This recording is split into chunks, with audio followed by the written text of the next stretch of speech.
Vous voyez cette image derrière moi, cette statuette derrière moi. Lorsque j'étais plus jeune, il y a une chanson de l'artiste Lifoku du ciel qui chantait, qui disait « Je n'ai jamais vu un homme qui passe près de la croix et reste le même ». Et donc, cette chanson m'avait tellement bouleversé, de sorte que chaque fois que je venais là, je m'arrêtais là, je passais. Je fais des allers-retours pour passer près de cette croix, pour voir si quelque chose devait changer en moi. Et rien ne s'est passé en moi, je me posais des questions, mais comment se fait-il que si on passe près de la croix, rien ne, quelque chose doit changer? Mais donc il ment cet artiste. Il ment parce que c'est pas possible. Je me fais qu'il passait là, mais rien ne se passe.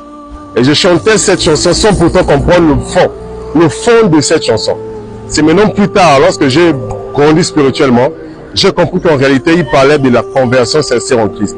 Il est impossible pour quiconque de recevoir Christ en esprit et en vérité sans pour autant changer ses habitudes du monde. Parce que il y a forcément un avant et un après. S'il n'y a pas d'avant et un après, ça veut dire qu'en réalité, tu n'es pas encore converti. Quand tu le reçois, même ta garde-robe change, tes habitudes changent, ta mentalité change, tes fréquentations changent, tout en toi change lorsque tu reçois Christ dans ta vie.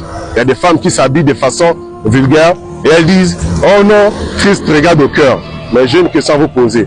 Un cœur bien portant peut-il déshabiller le corps? Ce n'est pas possible.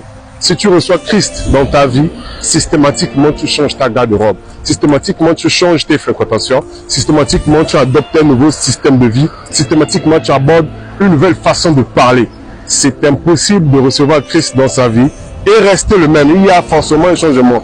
Un avant et un après. Que Dieu vous bénisse abondamment.